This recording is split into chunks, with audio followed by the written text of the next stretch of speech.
पिता और पुत्र और पवित्र आत्मा के नाम पर आमीन। सबों को जय यीशु।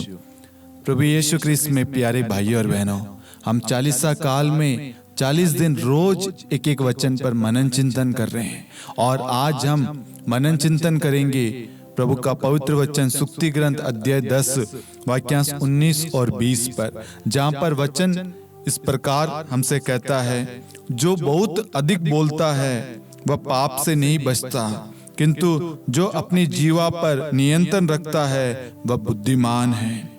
धर्मी की जीवा शुद्ध चांदी है, किंतु पापियों के हृदय का कोई मूल्य नहीं है। Hallelujah, hallelujah. इस वचन में हमें समझाया गया, बताया गया है कि जो व्यक्ति अधिक बोलता है, अधिक मतलब फालतू, जहां आपके बोलने की, आपके शब्दों की जरूरत नहीं है, वो व्यक्ति पाप में पड़ता है, पाप उसे जकड़ लेता है, वो पाप का कारण बन जाता है, वो अपने आप को पाप में डालता है। लेकिन यदि जो व्यक्ति अपने शब्दों को जहां जरूरी है वहां वह शब्द बोलता है, वो बुद्धिमान होता है। वचन कहता है, किंतु जो अपनी जीवा पर नियंत्रण रखता है वह बुद्धिमान है। नियंत्रण कौन रखता है? जो व्यक्ति जानता है मुझे कहां बोलना चाहिए, कहां नहीं, या मेरे चुप रहने से ये समस्या शांत रहेगी, तो वह चुप रहेगा और वह व्यक्ति क्या कहलाएगा? बुद्धिमान। यदि वह व्यक्ति उस समय उस परिस्थिति में बोलेगा, उसके बोलने से वह परिस्थिति बिगड़ जाएगी। और आज क्या होता है, जो अधिक बोलते हैं, जिनका अपनी जीवा पर कंट्रोल नहीं है, नियंत्रण नहीं है, वो कुछ भी कहीं पे भी बोल देते हैं, जिसकी वजह से उनके रिश्ते हो, उनके संबंधी, दोस्त है, सब आज टूट रहे हैं, क्योंकि उनके अंदर कभी भी कुछ भी, जहां जरूरत नहीं है वहां पर कुछ भी हम बोल देते हैं। आज हमारी जीवा पर कंट्रोल नहीं है। हम किसी व्यक्ति से मिलने जाते हैं, हम उसके हालचाल कम, उसको डराते ज्यादा है। हम किसी से मिलते हैं, वहां पर अच्छी चीजें कम, बुरी चीजें ज्यादा बोलते हैं। किसी ने आपसे एक राय मांगी, आपने उसको 100 राय दे दी, और राय जो मांगी वो नहीं दी। एग्जाम्पल के लिए किसी भाई ने आपसे पूछा कि मैं 12वीं के बाद में, 12th के बाद में क्या सब्जेक्ट लूं, आप उसको कहोगे पढ़ाई करने से कुछ नहीं होता, तू तो एक काम कर, अरे मेरे साथ चल। अलग अलग तरीके के एग्जाम्पल देंगे, अरे यार देख कितने बेरोजगार है, कितनी सारी चीजें चल रही है, ये देख सब ऐसे ही बैठे हैं, तू मेरे साथ चल, तू एक काम कर, तू वो चीज कर ले।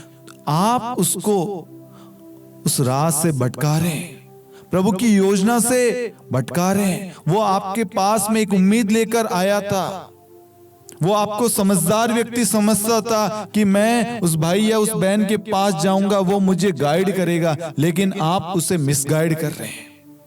लेकिन एक समझदार, एक सही व्यक्ति उसको सही राह देगा कि भाई, बहन, बेटा, बच्चा, तुम एक काम करो ना, तुम देखो, प्रार्थना करो, तुम किस सब्जेक्ट में होशियार हो, तुम्हारी इच्छा क्या, तुम्हारी क्या बनने की है, उस इच्छा को प्रभु के सामने रखो और प्रभु तुम्हें बताएगा तुम्हें किस राह पर चलना है। एक प्रार्थना करने वाला व्यक्ति, एक धर्मी व्यक्ति, एक विश्वासी उसको सही राह देगा। लेकिन जो अधिक बोलता है, जो दूसरों का बुरा चाहता, आलसी व्यक्ति होगा, वो हमेशा उसको गलत राह दिखाएगा, गलत मार्ग पर ले चलेगा।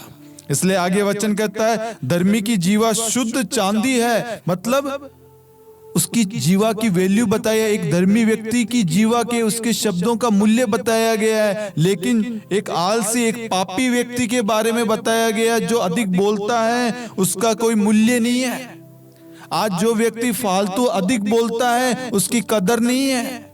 आप देखना, सब जानते ये व्यक्ति यार फालतू बोलता रहता है, इसकी यहाँ जरूरत ही नहीं थी, इसके ना बोलने से ये मैटर सोल्व हो रहा था, इसके देखो बोलते ही ये मैटर बढ़ जाएगा। लोगों को मालूम है, ऐसे बहुत सारे लोग हैं। आज ईश्वर हमें राह दिखाता, बताता है कि हमें जहां जरूरत है वहीं पे बोलना है, और हमें समझदारी के द्वारा कार्य करना है, उस जगह पर उस शब्दों को बयान करना है। मतलब हमें जहां नेसेसरी, जहां जरूरत है, इंपॉर्टेंट है, वहीं पे ही बोलना है। जहां हर जगह फालतू में घुसना नहीं है, फालतू में बोलना नहीं है। सरल शब्दों में जोड़ने वाले शब्द बोलना है, हाँ या ना। जितना पूछा जाए उतना उत्तर दे। आपको समय मिलेगा आप अपना पक्ष रखने के लिए, लेकिन हो सकता आपके ना बोलने से आपको समाधान मिल सकता था, लेकिन आपके बोलने से जो जरिया खुला था वो बंद हो गया। इसलिए मेरे प्यारे भाई और बहनों, जो व्यक्ति अधिक और फालतू, जिनका शब्दों पर कंट्रोल नहीं है, जिनकी जीवा पर नियंत्रण नहीं है, वो कभी भी कुछ भी बोल देते हैं। दूसरों को बुरा, दूसरों को गाली बक देते हैं, दूसरों के विनाश के लिए, दूसरों के अहित के लिए, दूसरों को तोड़ने के लिए, दूसरों को गिराने के लिए जो लोग कार्य कर रहे हैं, प्रभु आज उन सब के लिए वचन कहता है आपके शब्दों का कोई मूल्य नहीं है। सुधर जाइए, अपनी गलती को स्वीकार कीजिए और एक धर्मी व्यक्ति बन जाइए। इसलिए आज हम सबको प्रभु बुलाता है कि हम एक समझदार व्यक्ति बने, एक धर्मी व्यक्ति बने और अपनी जीवा पर नियंत्रण रखें। हम सबको अपनी जीवा पर नियंत्रण रखना है, और वह नियंत्रण कब होगा? जब हम प्रार्थना करेंगे, प्रार्थना में प्रभु को अधिकार देंगे, पवित्र आत्मा की कृपा मांगेंगे, पवित्र आत्मा के द्वारा प्रार्थना करेंगे, सहायता मांगेंगे। पवित्र आत्मा मेरे जीभ पर, मेरे मुख पर अधिकार लेना, मैं हर जगह ना बोलूं, जहां पर जरूरत हो, जहां पर आप मुझे बोलने के लिए प्रेरित करेंगे मैं वहीं बोलूं। जहां मेरे शब्दों की जरूरत नहीं है वहां पर मैं चुप रहूं, ऐसी कृपा करना। और आज से पहले मैंने जो भी शब्द कहे हैं फालतू हो, मैं अधिक बोलता हूं, मेरे उस स्वभाव को बदलना, मुझे नम्र और शांत करना। प्रभु आपको उठाएगा, प्रभु आपको बदलेगा, प्रभु आपके द्वारा कार्य करेगा। हालेलुया। जो लोग आपको फालतू समझते थे, इसके शब्दों में कोई महत्व नहीं है, फालतू बोलता है, झूठ बोलता है, ऐसा बोलता है, मैं कहूंगा जब आप प्रार्थना करेंगे, प्रभु के बताए हुए मार्ग पर चलेंगे, आपके शब्दों को सुनने के लिए लोग खड़े होंगे, आपके शब्दों को सुनने के लिए लोगों की लाइन लगेगी। विश्वास करना, प्रभु आपके भाग्य को पलट देगा, विश्वास करना।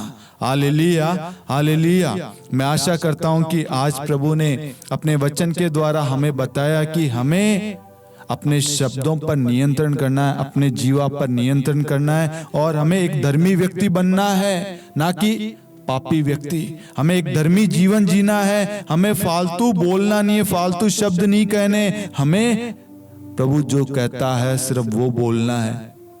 आज से एक निर्णय करना, ये 40 काल चल रहा है, इस 40 काल में हम कम बोले, अपने शब्दों पर विराम लगाए, दूसरों के हित के लिए, दूसरों की अच्छाई के लिए शब्द बोले, और अधिक से अधिक सुनने की क्षमता मांगे, सुनने की कृपा मांगे। प्रभु मुझे सुनने वाला बना, ताकि मैं आपकी पुकार को, आपकी आवाज को सुन सकूं, समझ सकूं, ऐसी कृपा प्रदान कर। जब आप प्रार्थना करेंगे प्रभु आपको कृपा प्रदान करेगा। आप इस प्रार्थना के लिंक को अन्य लोगों के साथ भी शेयर करना, ताकि वह भी वचन के द्वारा मार्गदर्शन पाए। पिता और पुत्र और पवित्र आत्मा के नाम पर आमीन। सबों को जय यीशु।